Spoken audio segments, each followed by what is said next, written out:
25,476 parts, 6 CPU controllers, 4 robots, one incredible magnetic conveying system ACOPOStrak from B&R. It is CleanLine, flexible filling line, designed for quick cleaning and changeovers between different products.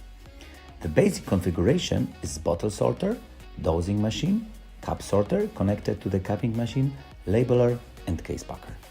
This particular unit was personalized for e-cigarettes liquids production and has been upgraded by 3 additional functionalities.